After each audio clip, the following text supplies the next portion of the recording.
the Strait Hormuz.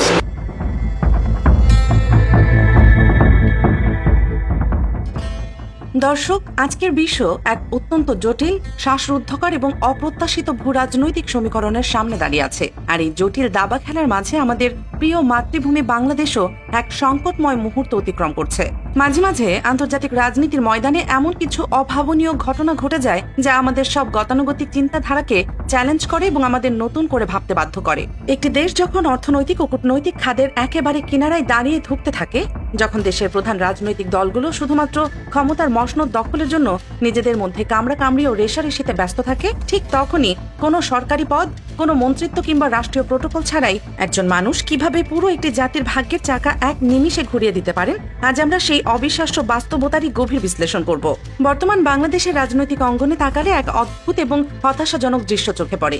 একটি অদৃশ্য অশুভ ছায়া যেন আমাদের রাজনৈতিক দলগুলোকে প্রতিনিয়ত তাড়া করে বেড়াচ্ছে। যে স্বৈরাচারী শাসনের পতনের জন্য এদেশের সাধারণ মানুষ বুকের তাজা রক্ত রাজপথে ঢেলে দিয়েছে, সেই একই অযোগ্যতা, দুর্নীতি ও ক্ষমতার লোভের ভূত এখন নতুন রূপে একটি বড় রাজনৈতিক শক্তির ঘাড়ে চেপে বসেছে। সাধারণ মানুষের বুক ভরা আশা ছিল যে পুরনো দুঃশাসনের অবসানের পর দেশ নতুন প্রাণ শক্তি নিয়ে ঘুরে দাঁড়াবে, অর্থনীতি শক্ত ভিতের উপর প্রতিষ্ঠিত হবে।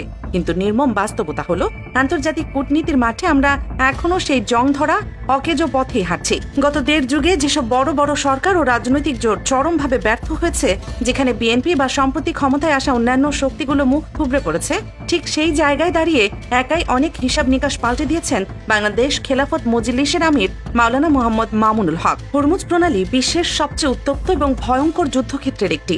যখন বাংলাদেশের জ্বালানি জাহাজ সেখানে আটকা পড়ে পুরো দেশের অর্থনীতিকে পঙ্গু করে দেওয়ার উপক্রম করেছিল, ঠিক তখনই এক অলৌকিক ও জাদুকরী কূটনৈতিক সমাধান নিয়ে হাজির হয়েছেন তিনি। 27 এপ্রিল 2026-এর সেই ঐতিহাসিক বিকেলে বাংলাদেশ ও ইরানের মধ্যকার দীর্ঘদিনের বন্ধুত্ব ও ভ্রাতৃত্বপূর্ণ সম্পর্ক এক নতুন উচ্চতায় পৌঁছেছে।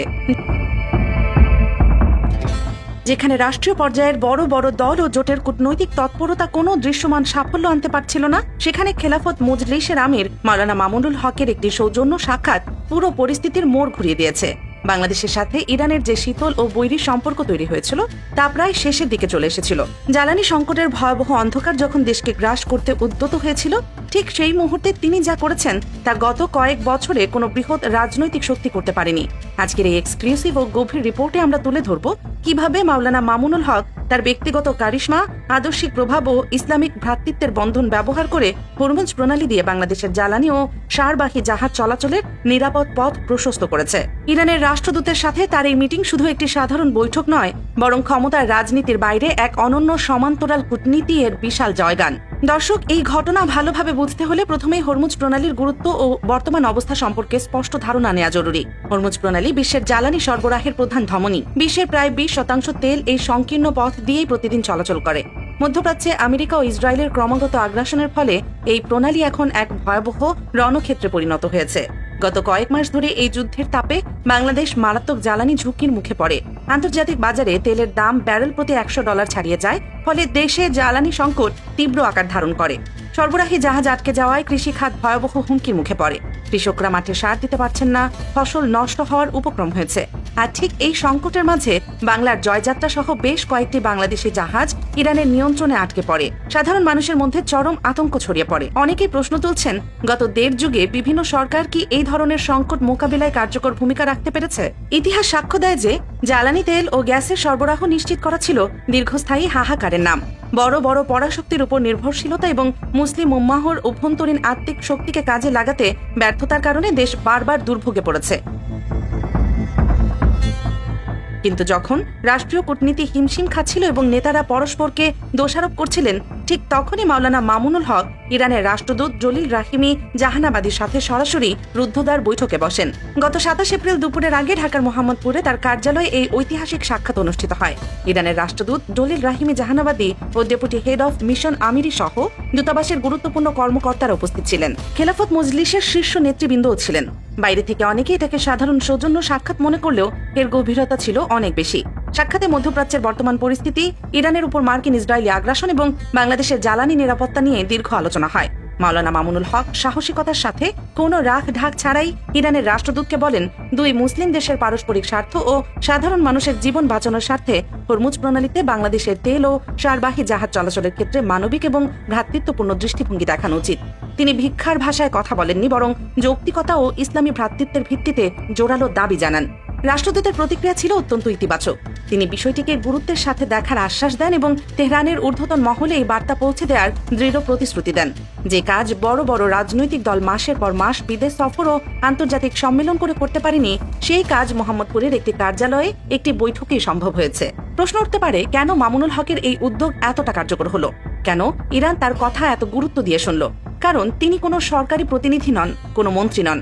তার হাতে রাষ্ট্রীয় ক্ষমতা নেই, কিন্তু তার আদর্শিক অবস্থান, সুগভীর ইসলামী মূল্যবোধ এবং উম্মাহর প্রতি অকৃত্রিম ভালোবাসা তাকে অনন্য শক্তি দিয়েছে। তিনি ইরানের উপর চলা পশ্চিমা আগ্রাসনকে উম্মাহর বিরুদ্ধে কুফরি শক্তির নগ্ন আক্রমণ হিসেবে আখ্যায়িত করেছেন। বিশ্ব মুসলিম উম্মাহর আবেগ এবং সেন্টিমেন্টকে সম্মান করে যে আপোষহীন অবস্থান তিনি নিয়েছেন, তা ইরানকে বাংলাদেশের প্রতি আরও নমনীয় হতে উদ্বুদ্ধ করেছে। ইরান বুঝতে পেরেছে যে মামুনুল হকের পেছনে রয়েছে বাংলাদেশের কোটি কোটি সাধারণ মুসলমানের নিঃস্বার্থ সমর্থন। এই সাফল্যের দীর্ঘমেয়াদী প্রভাব অপরিসীম। হরমুজ প্রণালীর বাধা কমলে জ্বালানি সংকটের স্থায়ী সমাধান সম্ভব। বিদ্যুৎ খাত স্বাভাবিক হবে, লোডশেডিং কমবে, পরিবহন খাতে স্বস্তি ফিরবে এবং কৃষি খাতের সারের সংকট কেটে গিয়ে খাদ্য নিরাপত্তা নিশ্চিত হবে। এটি শুধু একটি কূটনৈতিক জয় নয়, বরং প্রমাণ করে যে প্রকৃত কূটনীতিতে বড় পদের চেয়ে বিশ্বাস, সততা এবং আদর্শিক গভীরতা অনেক বেশি গুরুত্বপূর্ণ। দর্শক, এই ঘটনা আমাদের শিখিয়েছে যে রাজনীতি শুধু ক্ষমতার চেয়ার দখল বা ফাঁপা স্লোগান দেয়া নয়। প্রকৃত রাজনীতি হল দেশের সংকটের মুহূর্তে সাধারণ মানুষের পাশে দাঁড়ানো এবং সমস্যা সমাধানে সর্বাত্মক চেষ্টা চালানো। মাওলানা মামুনুল হক এই ঘটনার মাধ্যমে বাংলাদেশের রাজনীতিতে এক নতুন ধারা সূচনা করেছেন। এখন দেখার বিষয়, ইরানি রাষ্ট্রদূতের এই আশ্বাস কত দ্রুত বাস্তবে রূপ নেয়।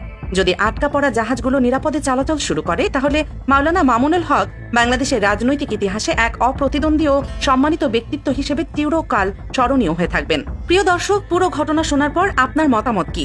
আপনি কি মনে করেন মামুনুল হকের এই ব্যক্তিগত কূটনীতি ভবিষ্যৎ বাংলাদেশের পররাষ্ট্রনীতিতে বড় প্রভাব ফেলবে? ইরান কি সত্যি তার প্রতিশ্রুতি রক্ষা করবে, নাকি অভ্যন্তরীণ রাজনৈতিক অযোগ্যতার কারণে আবার সংকট তৈরি হবে? আপনার মূল্যবান মতামত কমেন্ট বক্সে জানান।